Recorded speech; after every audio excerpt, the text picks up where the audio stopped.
Hello, you're watching Eye on Africa with me, Yenali. Tonight, authorities across the continent brace for the COVID-19 pandemic to hit home. 3 more countries have recorded their first coronavirus deaths.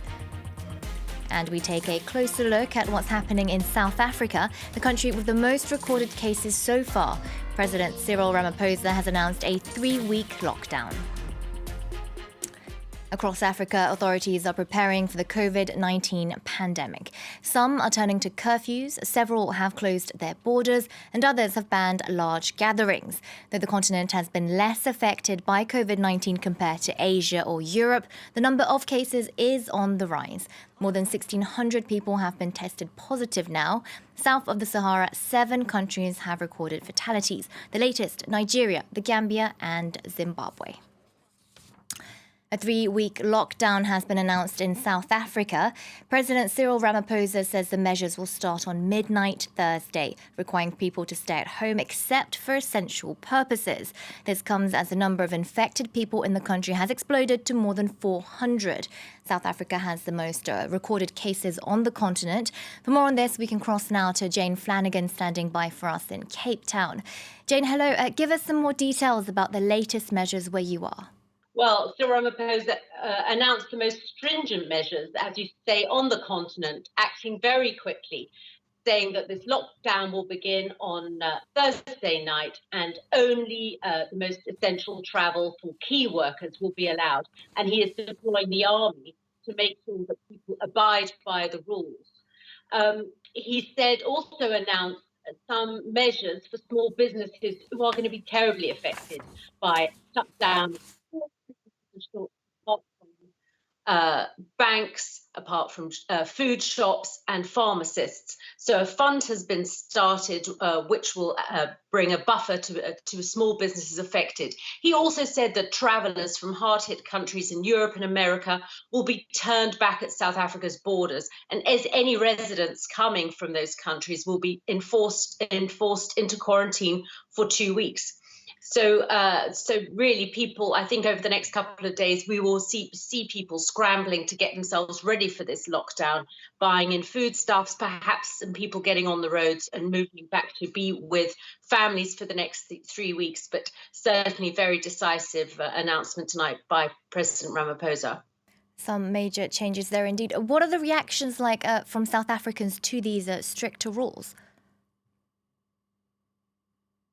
Well, they've been mostly well received from what I've seen. People think this shows decisive leadership.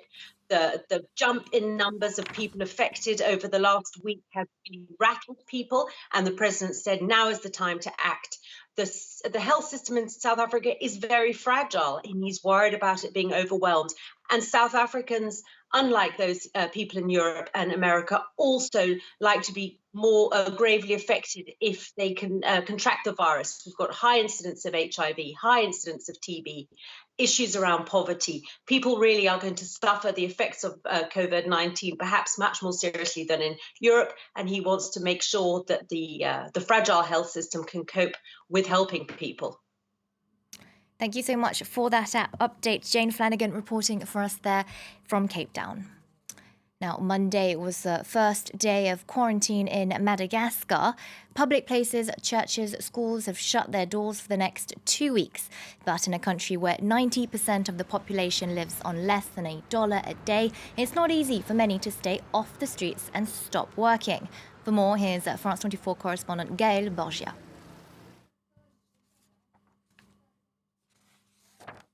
I'm right now in front of a tank. There are several of these vehicles around the capital to make sure people respect the order of confinement from 8 p.m. to 5 a.m. every day for the next 15 days. It's very rare to see these vehicles in the street.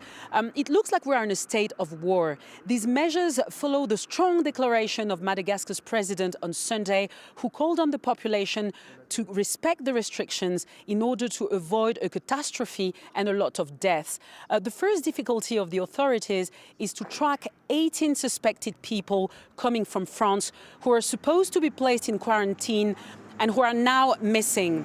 More than 1,000 cases in Antananarivo are to remain in quarantine, but there are not enough vehicles to keep them under surveillance. Authorities have also found it difficult to confine thousands of people who have no other choice but continue selling in the streets to survive. I talked to some of them and they said they are afraid of coronavirus, but if they don't go out to make money day to day, they would die of hunger. So the main difficulty for the authorities is to keep suspected cases under civilians and ensure vulnerable people have enough food to stay home and respect the confinement. Now, Madagascar isn't the only country under lockdown in the continent. Rwanda, too, is under quarantine.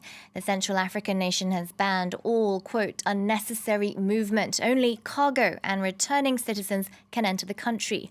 Government there imposing some of the strictest measures in sub-Saharan Africa. New restrictions have kicked off in Kenya. Bars, restaurants and places of worship have been shut down. There are over a dozen cases of coronavirus in the country, and some 500 people who came in contact with these people are being monitored. For the latest, here's Mugelwa Lachwayo in Nairobi. The government of Kenya has confirmed one more coronavirus case today. This brings the total number to 16.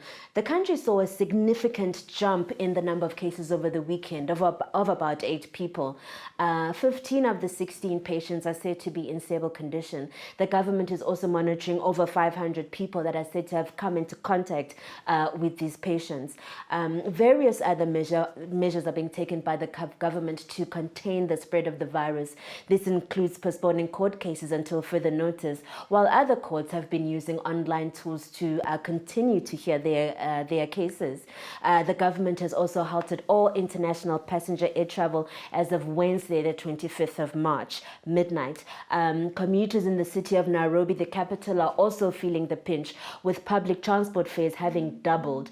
This is because the public transport service providers have been required to carry only 60% of their capacity. And this is also at a time as thousands of people have lost their jobs in businesses such as hotels and farm workers, where seasonal workers have been sent home and thousands more face layoffs. Chinese billionaire Jack Ma's donations have arrived in Ethiopia and are set to be shared around the continent. Prime Minister Abiy Ahmed Ali tweeted that the first shipments will be sent to Egypt, Sudan, Eritrea and Djibouti tonight. The man behind tech giant Alibaba donated 6 million medical items to Africa. His foundation has already sent supplies to Europe and North America to help fight COVID-19.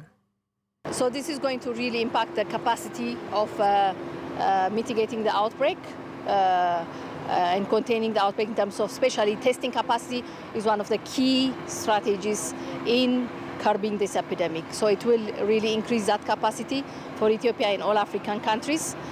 So that will be the biggest support of this initiative of our Prime Minister and Jack Ma initiative. But also the protective equipments are also key in terms of really preventing the transmission in hospitals as well. Now, if you live in Abuja or Lagos, authorities are urging you to stay at home if you can. This comes after Nigeria recorded its first COVID-19 death. A 67-year-old man died after a medical trip to the UK. The latest cases of coronavirus in the country have all been related to travellers returning from Europe. So far, those who are sick with coronavirus are mostly concentrated in the commercial capital, Lagos, which is home to some 20 million residents. Unfortunately, we recorded the first death from COVID-19 infection in the country. This was a Nigerian who had underlying illnesses and died due to the complications on the 22nd of March 2020 in Abuja. Senegal has one of the highest numbers of coronavirus in West Africa. In the capital, Dakar, authorities have destroyed an informal market in a bid to curb the outbreak. France 24's Nicolas Germain has the story. In the Medina district in Dakar, bulldozers destroyed this informal market. They also disinfected the area. The town hall had talked about doing this in the past. The presence of the coronavirus in the country, with more than 60 cases, accelerated the process. Residents have mixed feelings about the decision. C'est la seule occasion pour le faire, mais c'est pas le corona. Parce qu'ils l'avaient dit depuis avant. Mais le coronavirus, comme il est arrivé, ils ont profité de l'occasion pour le faire. Mais ce n'est pas le corona d'origine. Moi, je suis pour. Il faut que le quartier soit propre. Les gens doivent vivre dans un environnement propre. Hein? Sinon, la propagation du coronavirus, c'est très facile avec les saletés. Senegal is one of the countries with the most cases in West Africa. The town hall defended its decision. C'est la question de désencombrement qui a posé certains problèmes à contester. Il faut faire la différence entre les opérations de désencombrement qui ont mené et les opérations de désinfection d'envergure qui sont exécutées par les autorités et qui sont fortement appréciées par les populations. On the 14th of March, President Macky Sall banned all gatherings. The governor of Dakar closed all mosques on Thursday. Yet some collective prayers were reported in several districts on Friday. That's it from me for now. Stay tuned for all the latest news and analysis right here on France 24.